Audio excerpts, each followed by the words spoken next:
برادران اسلام، واجب الاحترام بزرگوں، دوستوں، عزیز ساتھیوں،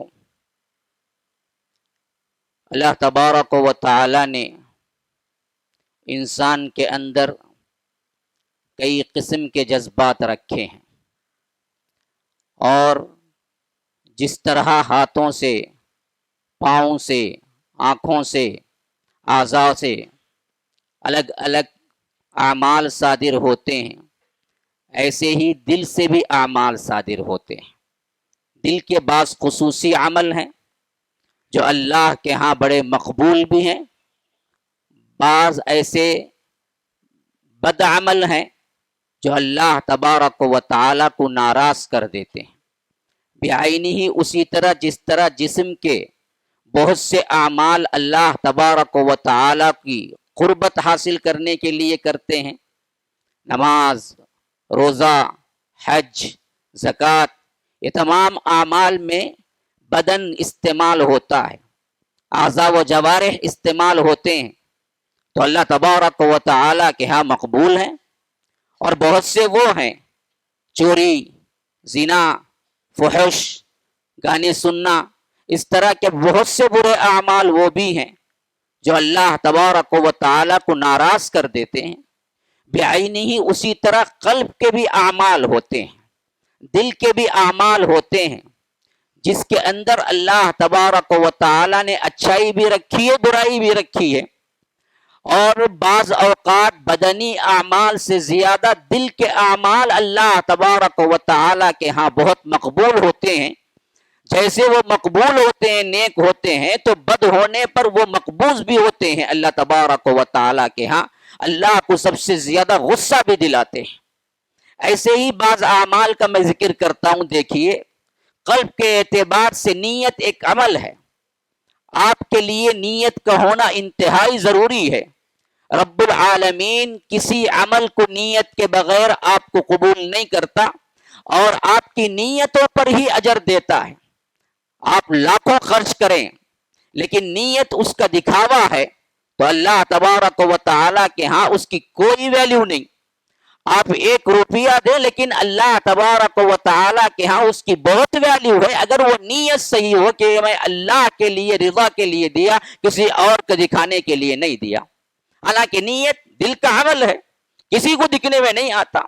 اسی طرح دیکھیے، خشیت ہم استعمال کرتے ہیں، اور یہ خشیت کا لفظ قرآن میں خاص طور پر نماز کے سلسلے میں استعمال ہوا ہے۔ قد افلح المؤمنون الذین هم فی صلاتهم خاشعون، وہ لوگ، وہ مومن فلاح پا گئے۔ کون سے مومن؟ وہ مومن جو اپنی نمازوں میں خشیت اختیار کرتے ہیں۔ اب بظاہر نماز میں آپ خشیت کا اظہار تو نہیں کر سکتے، ہاں، وہی قیام ہوگا، وہی رکوع ہوگا، وہی سجدے ہوں گے، خشیت تو دل میں ہوتی ہے۔ دل کے اندر کی خشیت جتنی زیادہ ہوگی، رب العالمین کے ہاں وہ نماز اتنی ہی مقبولیت حاصل کرے گی۔ اسی طرح دیکھیے، ایک بہت بہترین عمل توکل ہے۔ اللہ تبارک و تعالیٰ پر توکل کے معاملے میں اس حد تک اللہ کے رسول صلی اللہ علیہ وسلم نے فرمایا، یہ وہ لوگ ہوتے ہیں جن کا اللہ پر مکمل توکل ہوتا ہے، تو اللہ تبارک و تعالیٰ کل قیامت کے دن ان 70,000 لوگوں میں شریک کر دے گا جو بغیر حساب کتاب کے جنت میں جائیں گے، بغیر حساب کتاب کے، صرف توکل کی بنیاد پر۔ اللہ کے رسول صلی اللہ علیہ وسلم نے فرمایا، تمہیں معلوم ہے وہ 70,000 لوگ کون ہیں؟ صحابہ بڑے پریشان تھے، آخر وہ صفات کون سے ہیں؟ بہت سو نے بہت سی آ رہا ہے، بہت سی کیا ہے، ان کے اپنے خیالات کو رکھا۔ اللہ کے رسول نے فرمایا، نہیں، وہ لوگ ہوں گے وَعَلَىٰ رَبِّهِمْ يَتَوَكَّلُونَ، اللہ پر توکل کرتے ہوں گے، ان کو اللہ تبارک و تعالی بغیر حساب و کتاب میں جنت کو بھیجے گا۔ بعینہ ہی یہ اچھے اعمال ہیں دلوں کے۔ اس کے برعکس اللہ کو ناراض کرنے والے حرام اعمال بھی ہیں جو ظاہر تو نہیں ہوتے لیکن دل میں ہوتے ہیں، جن میں کا ایک میں آپ کے سامنے کھول کے رکھنا چاہتا ہوں جو میرے ٹاپک سے ریلیٹڈ ہے، وہ حسد ہے۔ آج میری ٹاپک ہے حسد، اس کی آگ اور مظلوم کی آہ۔ موجودہ حالات میں ہر مسلمان اپنے آپ کو ٹٹول کے دیکھے، کوئی دوسرے کی طرف انگلی اشارہ نہ کرے۔ ایسے آپ کسی کو کرتے ہیں تو آپ کی طرف 3 انگلیاں ہیں، ایک انگلی دوسرے کی طرف جا رہی ہے. ایسے اشارہ کسی کو کرتے ہیں تو اشارے والی انگلی تو کیا ہے، اپوزٹ انسان کی طرف جا رہی ہے، لیکن 3 انگلیاں خود کی طرف دیکھو بول رہی ہیں. تو ہر ایک دوسرے کے لیے نہیں بلکہ اپنے لیے محاسبہ کرے. اس کے دل میں حسد تو نہیں ہے، اس کے دل میں دوسروں کے لحاظ سے جلن اور کینہ کپٹ تو نہیں ہے. ہر انسان اگر اس طرح ٹٹولنے لگے تو یاد رکھو ہمارے اندر ایک مسلم معاشرہ اصلاح کے ساتھ پیدا ہوگا. لیکن ہم ہر کوئی کسی دوسرے کو نشانہ کرنے پر لگا ہوا ہے، لیکن خود کی طرف سوچنے کو تیار نہیں ہے. آئیے سب سے پہلے ہم اصطلاحی طور پر، تعریفی طور پر سمجھیں گے حسد کیا ہے، کس جذبے کو کہتے ہیں. اور یہ ذہن میں رہے، حسد حرام ہے، حسد حرام ہے، اور اس کی سزا بہت بڑی، دنیا میں بھی آخرت میں دونوں میں ملے گی. حسد حرام ہے، سزا دنیا و آخرت میں اللہ تبارک و تعالیٰ دیتا ہے. بعض گناہ ہیں جن کو آخرت میں ملتی ہے سزا، لیکن بعض گناہ وہ ہوتے ہیں جو تجربے سے شاہد ہیں کہ اللہ ایسے گناہوں کی سزا پہلے دنیا میں دیتا ہے، پھر آخرت میں تو ہے ہی. اور یہ اتنا بڑا معاملہ ہے، اتنی بڑی حقیقت ہے، حتیٰ کہ اللہ کے رسول صلی اللہ علیہ وسلم پر بھی خصوصی طور پر سورہ ناس اور سورہ فلق اتارا تو اس میں فرمایا کہ دیکھو حاسد کے حسد سے آپ بھی پناہ مانگے یا رب. اس کا جو اثر ہوتا ہے حقیقتاً انسان پر وہ اتنا کٹھن ہے، اتنا خطرناک ہے کہ اللہ تبارک و تعالی نے جناب محمد الرسول اللہ صلی اللہ علیہ وسلم تک کو فرمایا کہ آپ بھی اس سے پناہ مانگیے. ہاں، وَمِن شَرِّ حَاسِدٍ إِذَا حَسَدَ، ہر اس حاسد سے جب وہ حسد کرنے لگے، اس کی شر سے، اس حسد کی برائی سے اللہ میں پناہ میں آتا ہوں. کیونکہ ایک تو وہ برائی آتی بھی ہے، دوسرے کو نقصان پہنچاتی بھی ہے، اور حاسد کو بھی نہیں چھوڑتی. حتیٰ کہ اسلاف کے جملے بڑے پیارے ہیں، کہتے ہیں کہ جو حسد کرنے والا ہے اس حسد کرنے والے کو جہنم تو بعد میں ملے گی، لیکن اللہ اس کی دنیا بھی جہنم بنا دیتے ہیں. جو حسد کرنے والا ہے اس کے لیے آخرت میں تو جہنم ملے گی، لیکن حسد کرنے کی اس صفت کی وجہ سے یاد رکھو اس کی دنیا بھی جہنم بن چکی ہوتی ہے. ہمیشہ پریشان حال ہوتا ہے کہ کس کو ستائے، کس کو کیا ہے. اللہ تبارک و تعالی نے جس کو بھی جو نعمت دی ہے اس پر جلے اور اسے کینہ کپٹ اپنے دل میں رکھے، کبھی پرسکون نہیں ہوتا، اپنی زندگی جہنم بنا لیا ہوتا ہے. تو حسد کا اصل معنی کیا ہے؟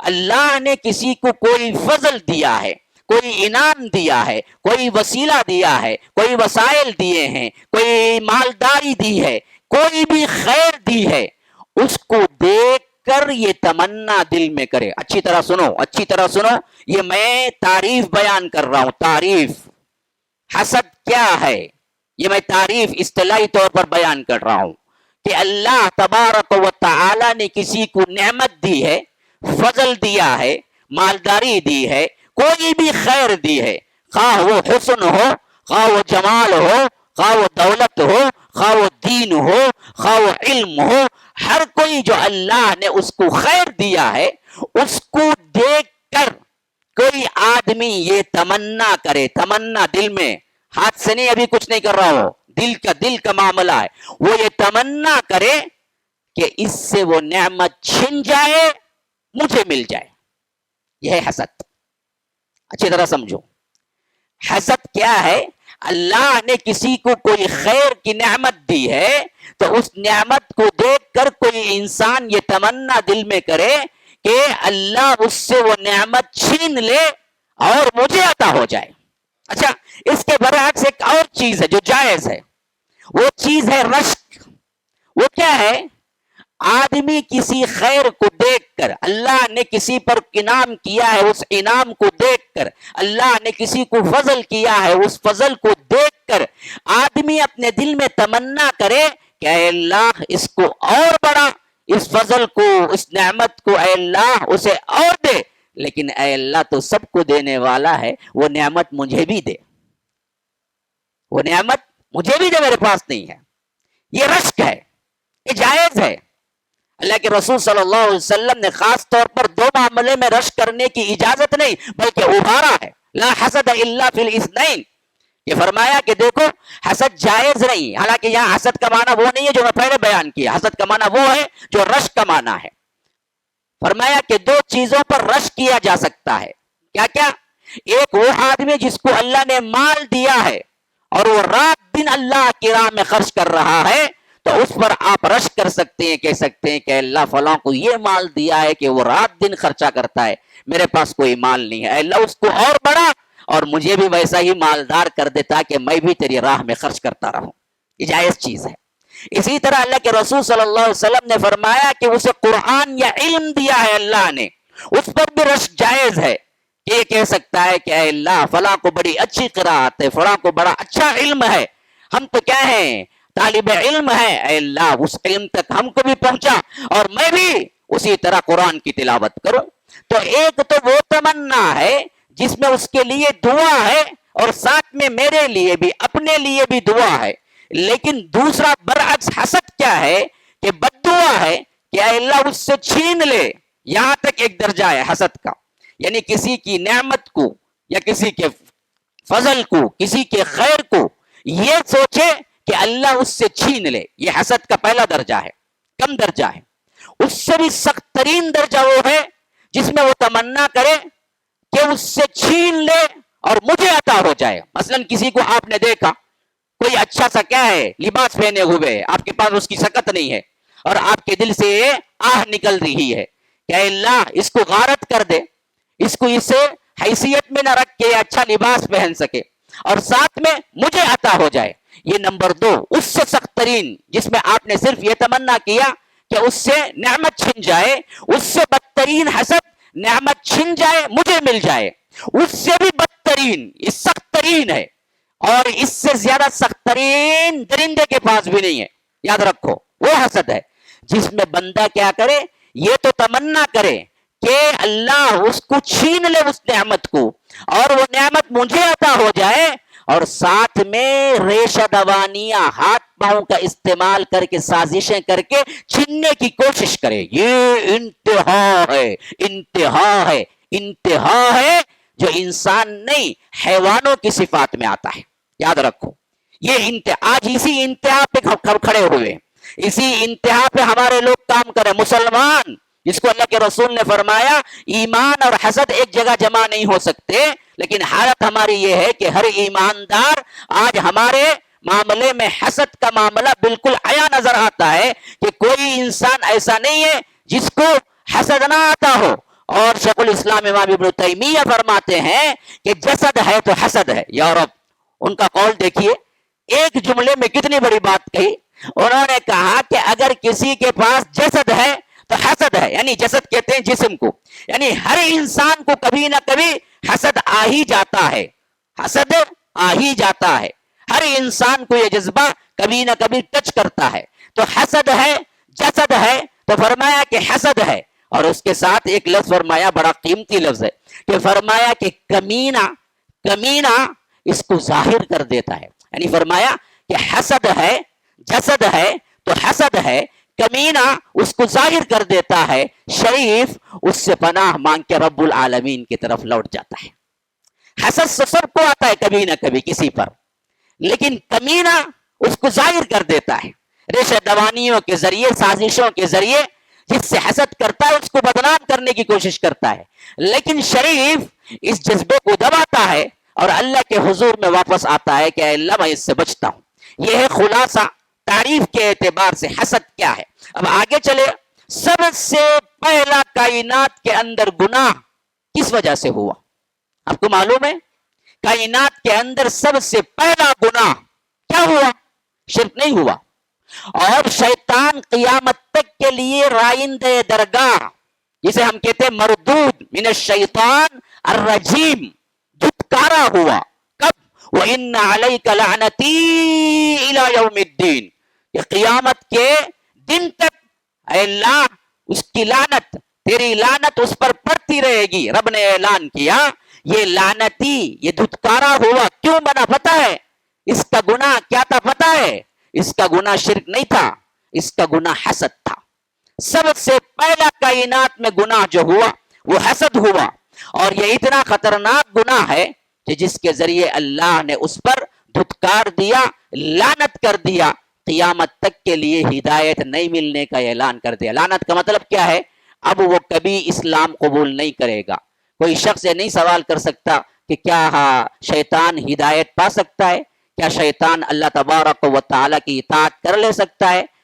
ہو سکتا نا؟ ہم دعا کریں گے شیطان کے لیے، کرو جی چاہا تو نا۔ اصل مسئلہ کیا ہے کہ اللہ نے قیامت تک کے لیے اس کو دھتکار دیا، وہ کبھی اب اطاعت میں آنے والے کافر ہی رہے گا۔ تو یہ دراصل کیوں ہوا؟ حسد کی وجہ سے ہوا۔ یاد رکھو، اللہ تبارک و تعالی نے انسان کو پیدا کیا، حضرت آدم کو، تو وہ حسد میں پڑا۔ آپ کو بہت لمبا واقعہ ہے، کیونکہ میں بہت سا مضمون لے کے حاضر ہوا ہوں، اور یہ جمعہ کا وقت بڑا تنگ ہوتا ہے، اس کے اندر مجھے مضمون کو بھی ادا کرنا ہے۔ یہ لمبی ٹاپک ہے، گھنٹوں چل سکتی ہے، تو مجھے کیا ہے اپنا مضمون بھی پورا کرنا ہے۔ میں اشارے دیتا جاؤں گا کہ اللہ نے جو کہ فرشتوں کے ساتھ تھا، اتنا تو سب مانتے ہیں۔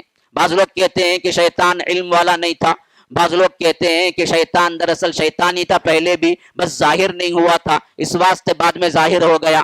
لیکن یہ بات تو سب کے ہاں مسلم ہے کہ وہ جن ہوتے ہوئے فرشتوں کے ساتھ تھا، یعنی کوئی نہ کوئی بیوٹی تھی اس کے پاس، جس کی وجہ سے اللہ نے وہ جن ہوتے ہوئے، یعنی وہ جنس جو ملائکہ کی جنس نہیں تھی، پھر بھی اللہ نے ملائکہ کے ساتھ رکھا۔ کوئی نہ کوئی بیوٹی تھی اس کے پاس، جس کے واسطے اسے اللہ نے ملائکہ کے ساتھ رکھا تھا۔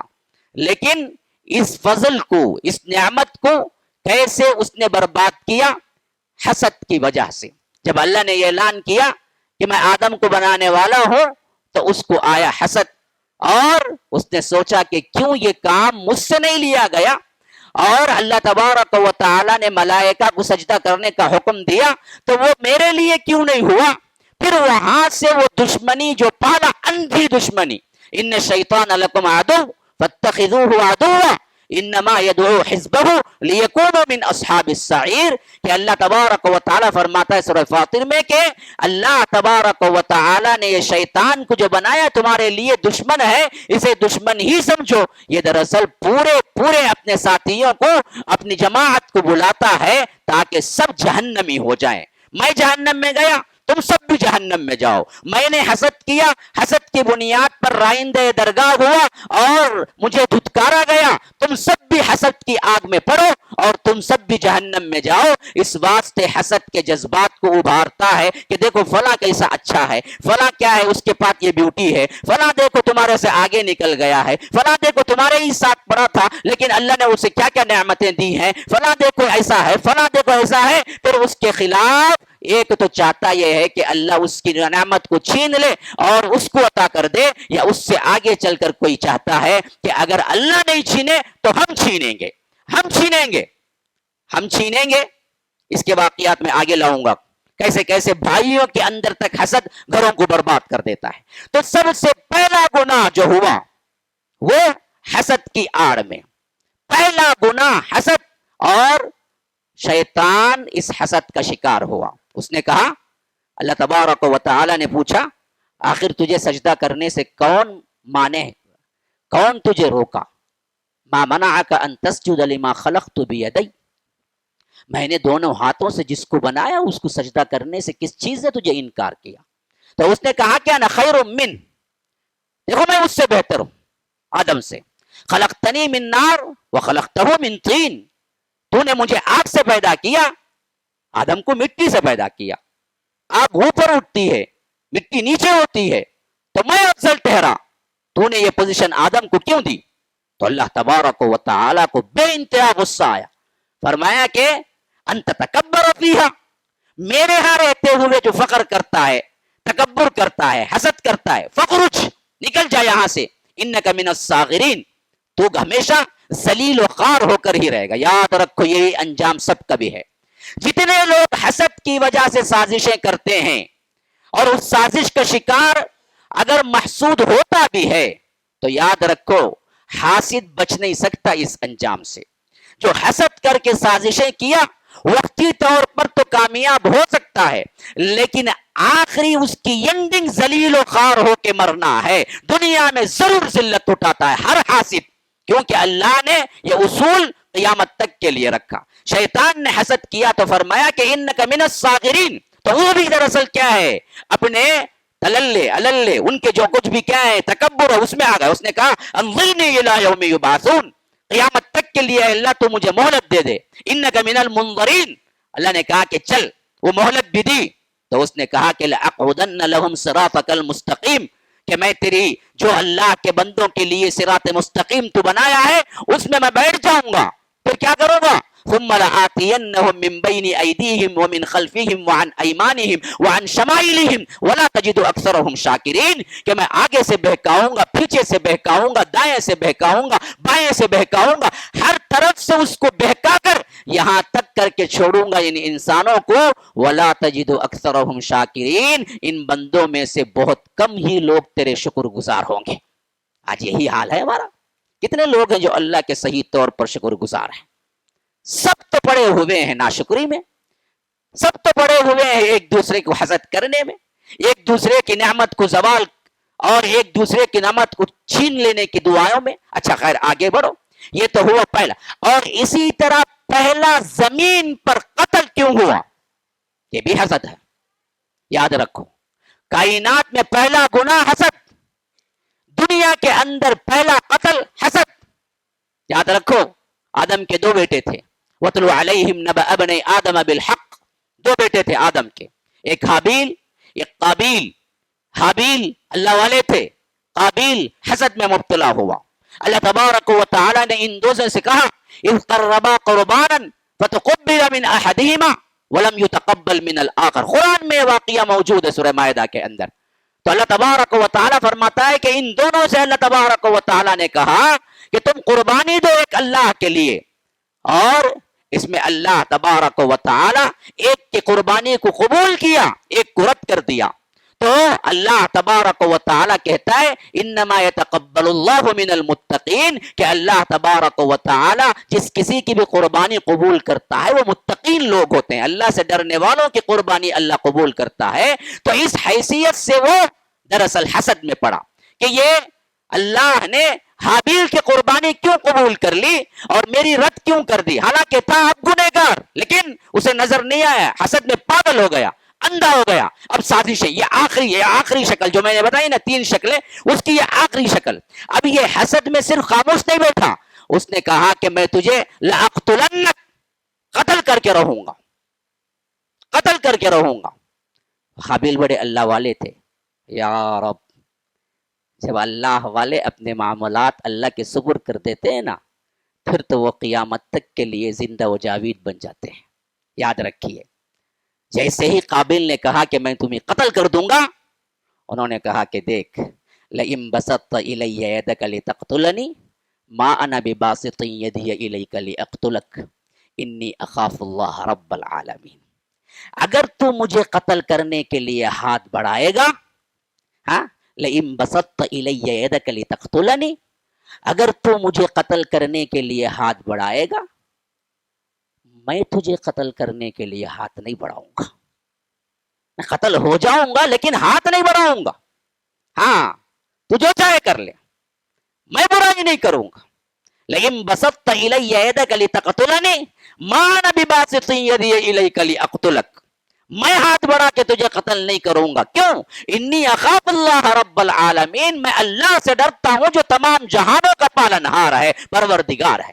یہ کہہ کے انہوں نے اس کا جواب نہیں دیا، یہاں تک کہ قتل ہو گئے اور یہ قاتل بن گیا. اسی واسطے اللہ کے رسول صلی اللہ علیہ وسلم نے فرمایا دنیا میں کوئی قتل ایسا نہیں ہے جس کا کچھ نہ کچھ گناہ قابل کو بھی پہنچتا ہے، کیونکہ یہ پہلا بدبخت تھا جس نے اس دنیا کے اندر قتل کو جاری کیا. اس گناہ کی وجہ سے جتنے قتل بعد میں ہوں گے یا ہوتے رہیں گے، ان تمام کا گناہ ایک حصہ قابل کو پہنچے گا، اور مقتول جو بنے وہ حابیل، ہمیشہ اللہ نے انہیں کیا ہے جنتوں کے اندر اٹھا لیا. یہ تھا بھائی بھائی، اور یہ وہ مثال تھی جس میں آگے بڑھ کر کیا ہے قتل، یہاں تک کہ وہ حرکات و سکنات سے اس حسد کے عمل کو پورا کر دیا. اسی طرح آگے آئیے بھائیوں کے اندر کیسے معاملات ہوتے ہیں حسد کی وجہ سے، قرآن کے واقعات میں سے میں آپ کو اشارے دے رہا ہوں. آپ پڑھیے سورہ یوسف. اللہ تبارک و تعالی کہتا ہے اذ قالوا لیوسف واخوه احب الى ابینا منا ونحن عصبہ ان ابانا لفی ضلال مبین اقتلوا یوسف او اطرحوه ارضا یخل لکم وجه ابیکم وتکونوا من بعده قوما صالحین قال قائل منهم لا تقتلوا یوسف والقوه فی غیابۃ الجب یلتقطه بعض السیارہ. یا رب یہ واقعہ بحسد ہے، یہ واقعہ بحسد ہے. کہتے ہیں یوسف علیہ السلام کے جتنے بھائی تھے، یوسف علیہ السلام بڑے خوبصورت تھے. اللہ تبارک و تعالی نے انہیں آدھی دنیا کی خوبصورتی دی تھی، آدھی دنیا کی خوبصورتی. اور آدھی میں کسی کو کچھ مل جاتا ہے جس پہ وہ اکڑتا ہے، زمین پہ پاؤں نہیں ٹکتے ہیں اس کے، وہ میں فلاں فلاں یہ جو ہے نا، وہ آدھی کا 1% 2% نملتا ہے. خالی آدھی خوبصورتی حضرت یوسف کے پاس تھی. اور حضرت یوسف شروع ہی سے جو حضرت یعقوب ان کے باپ تھے، ان کے منظور نظر تھے، بہت محبت کرتے تھے. تو بھائیوں کے اندر حسد پیدا ہو گیا. جو ساتھ میں دوسرے بھائی تھے 11 بھائی، وہ سب کے سب مل بیٹھے. اللہ ان کی میٹنگ کے الفاظ قرآن میں استعمال کر رہا ہے. اذ قالوا لیوسف واخوہ، حضرت یوسف کے بھائی کیا کیے، کہنے لگے احب الی ابینا منا ونحن عصبہ، یہ کیا ہو گیا ہے ہمارے باپ کو کہ حضرت یوسف کو اتنی محبت کرتے ہیں جبکہ ہم سب مل کے ایک جماعت ہیں، ہم کو محبت نہیں کرتے. ہم سب مل کے طاقتور ہیں، ہم سب مل کے بڑے ہیں، کل کو کچھ ہو گیا تو باپ کو سنبھالنے کے لیے ہم ہی آگے آئیں گے. یہ تو ابھی چھوٹا بچہ ہے، لیکن میرے باپ تو کیا ہے، حضرت یوسف کو زیادہ محبت کرتے ہیں اور ہم کو چھوڑ دیتے ہیں. ان ابانا لفی ضلال مبین، شاید معلوم ہوتا ہے کہ ہمارے ابا جان تو کھلی ہوئی گمراہی میں ہیں. کون کہہ رہے ہیں؟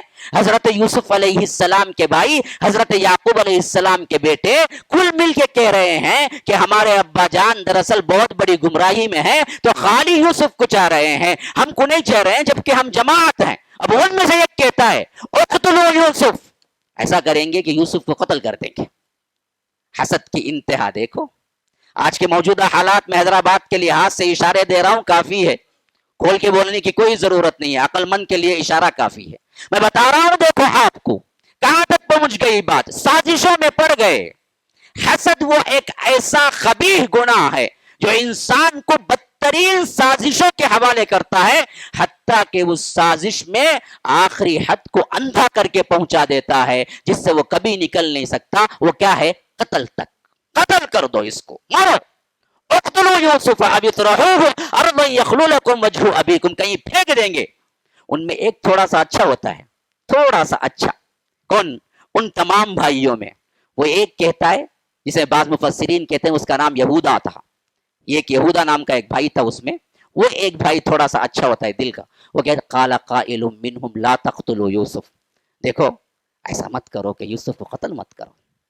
اب پوری جماعت ہے، کھل کے بھی نہیں کہتا کہ بچا لو، یہ بھی نہیں بول سکتا تھا. وہ بندہ بیچارہ ایک تھا، اکیلا تھا، تو اس نے صرف یہ کہا کہ قال قائل منهم لا تقتلوا یوسف، دیکھو یوسف کو قتل نہ کرو.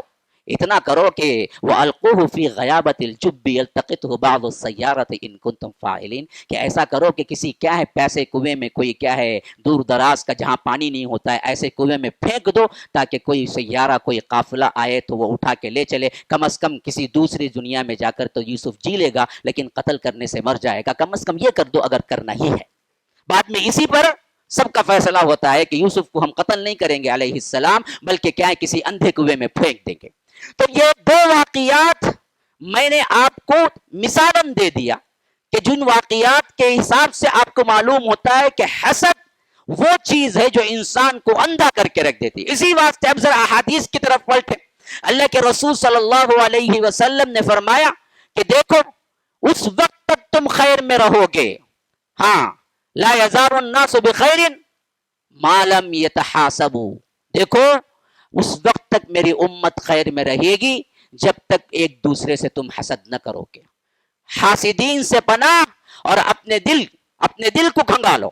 اور میں ایک بات پوچھتا ہوں بیٹھنے والوں سے، آپ سب مومن بھائی ہیں، میرے مسلم بھائی ہیں، ذرا تصور کر کے دیکھو، آپ اپنے دل سے سوال کرو جو میں سوال کر رہا ہوں.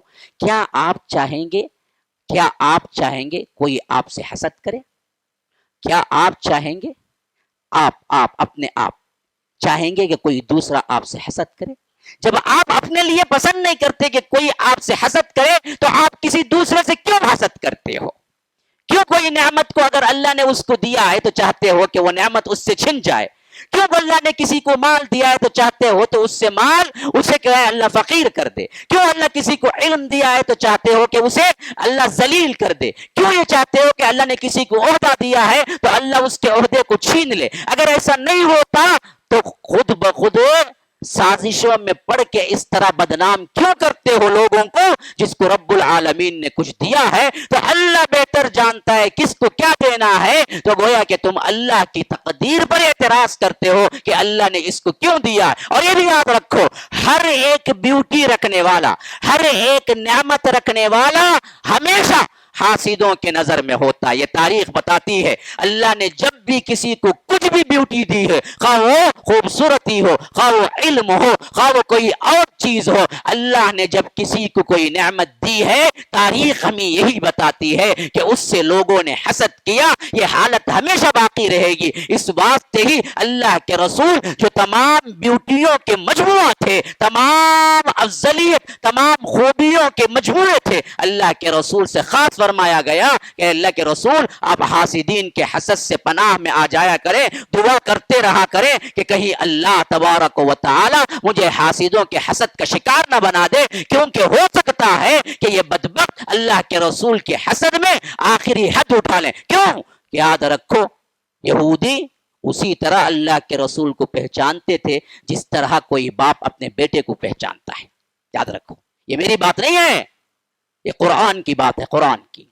الذین آتیناہم الکتاب یعرفونہ کما یعرفون ابناءہم، فرمایا کہ یہ لوگ جو یہودی ہیں جن کو اللہ نے کتاب دی ہے، اللہ کے رسول وہ آپ کو ایسے پہچانتے ہیں جیسے باپ اپنے بیٹے کو پہچانتا ہے۔ یعنی ان کو معلوم تھا یہ اللہ کے رسول ہیں اور یہ وہی ہیں جو انجیل اور تورات میں جن کی نشانیاں آ چکی ہیں، لیکن زندگی بھر اسلام قبول نہ کیا اور مخالفت پر اڑے رہے، حتیٰ کہ مخالفت پر نہیں بلکہ سازشیں کر کے اللہ کے رسول کو قتل کرنے کی بھی کئی مرتبہ سازشیں کی۔ کیوں؟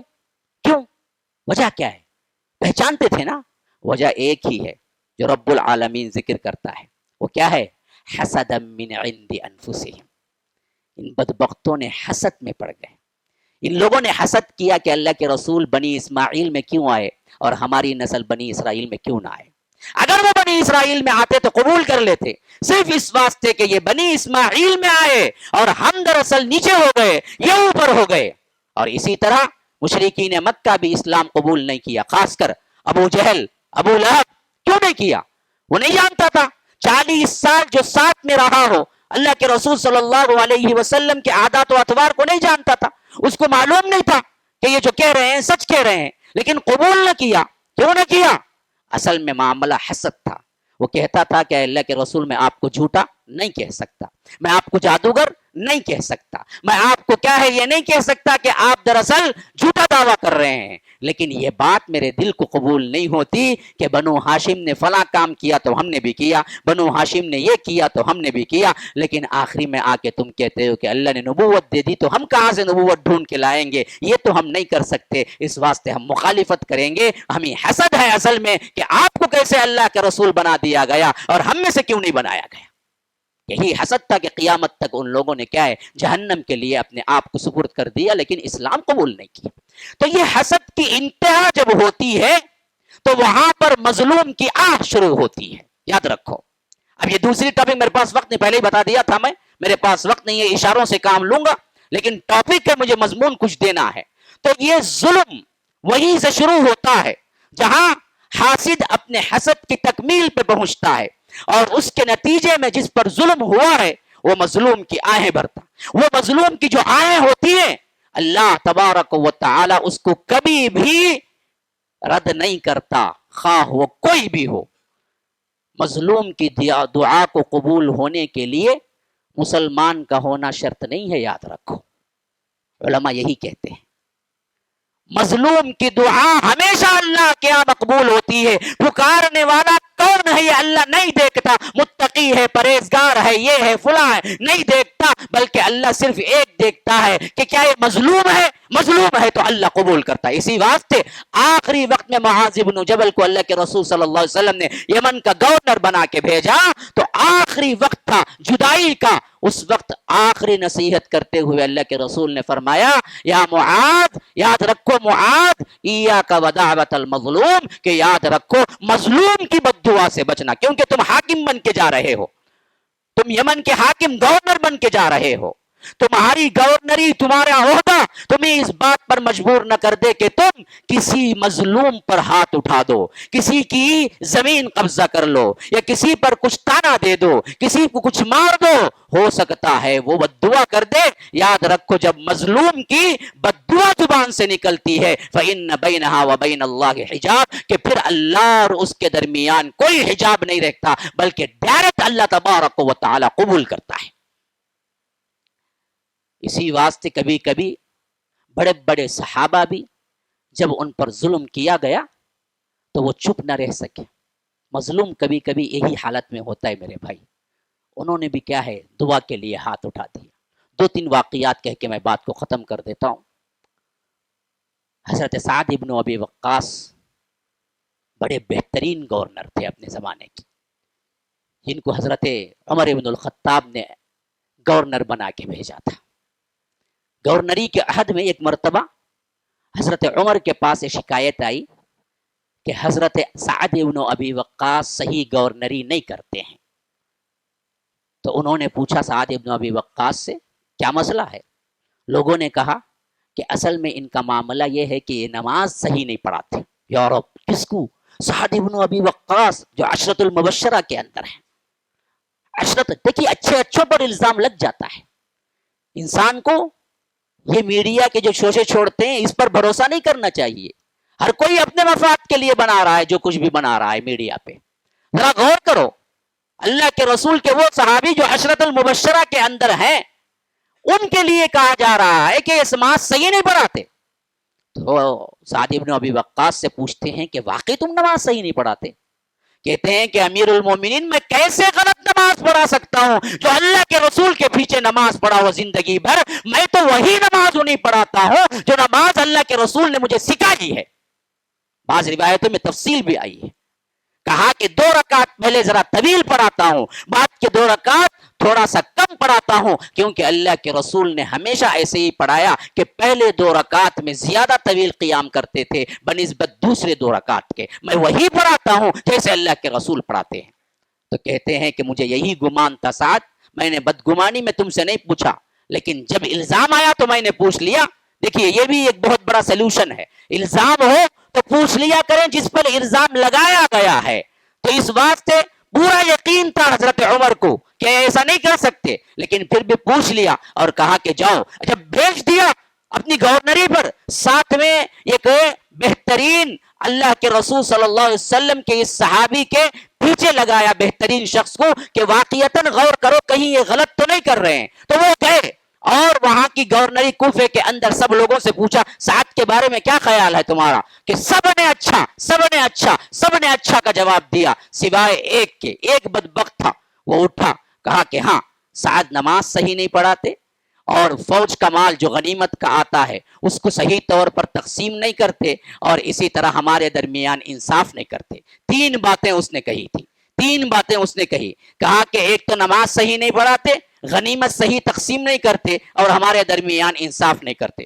جب یہ بات ہوئی سنی حضرت سعد کے دل میں بہت درد اٹھا، مظلوم کی آہ نکلی، اور وہ آہ کیا تھی؟ انہوں نے بھی 3 باتیں کہی. اے اللہ یہ شخص کاذب ہے، اگر یہ جھوٹا ہے جو مجھ پر الزام لگا رہا ہے تو اے اللہ اس کی عمر کو طویل کر دے، اس کی عمر کو طویل کر دے.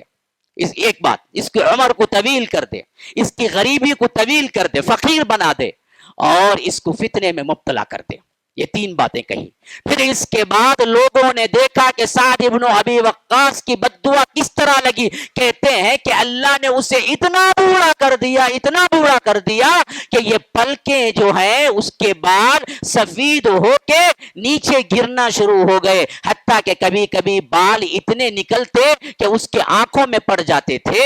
اور اس کے علاوہ وہ بھکاری بن گیا تھا. پورے کوفے کا بدترین بھکاری کوئی تھا تو وہی تھا.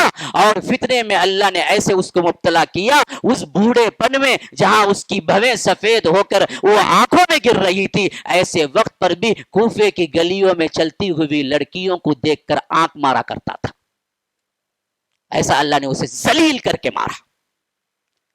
اسی طرح سعید ابن زید عشرۃ المبشرہ میں سے ہے. مروان جب حاکم تھے مدینے کے، ایک عورت نے دعویٰ کیا کہ زمین انہوں نے قبضہ کر لی میری. مروان نے بلایا سعید ابن زید عشرۃ المبشرہ، ہاں یہ صحابی بھی عشرۃ المبشرہ کے. مروان نے بلایا، کہا کہ آپ نے فلاں عورت کی زمین قبضہ. آج بھی ایک عورت کا معاملہ چل رہا ہے، ذرا غور سے دیکھو. ہاں، ہر رونے والی کیا نہیں اپنے آپ میں سچی نہیں ہوتی، اور دھڑکا سنانے والی اپنے آپ میں کیا ہے صحیح نہیں ہوتی. دیکھو ذرا، ایک عورت نے تہمت لگائی، یہ زمین دبا لی. سعید ابن زید کو مروان نے بلایا اور کہا آپ نے زمین دبا لی فلاں عورت کی.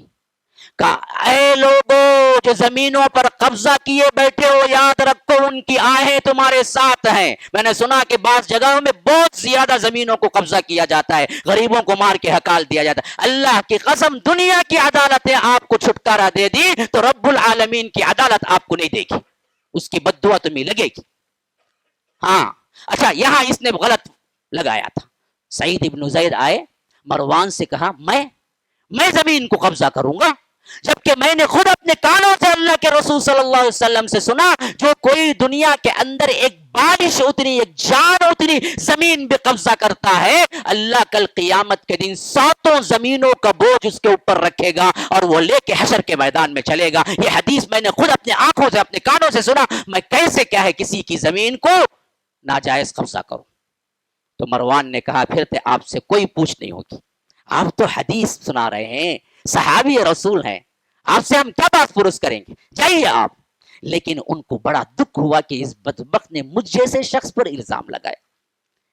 یہی دکھی حالت میں آہت اٹھا دی ہے، مظلوم کی آہ سے بچو. اس وقت انہوں نے دعا کی، اے اللہ یہ عورت کاذبہ ہے، یہ جھوٹی ہے، تو اے اللہ اسی زمین کے اندر اسے اندھا کر کے مار. پھر لوگوں نے دیکھا کہ سعید ابن زید کی بد دعا لگ گئی. پھر بعد میں وہ بڑی ہوئی، بوڑھی ہوئی، یہاں تک کہ سب اولاد چھوڑ گئی اور آخر میں اندھی ہو گئی. اور اسی زمین پہ کنارے پہ ایک گڑھا کھودا ہوا تھا. ایک بار وہ کچھ بڑبڑاتی ہوئی اپنی زمین پہ دورہ، اپنی زمین پہ پھر رہی تھی، اندھی تھی، دکھ نہیں رہا تھا. آخر کار اسی زمین کے اسی گڑھے میں نیچے گر کے مری.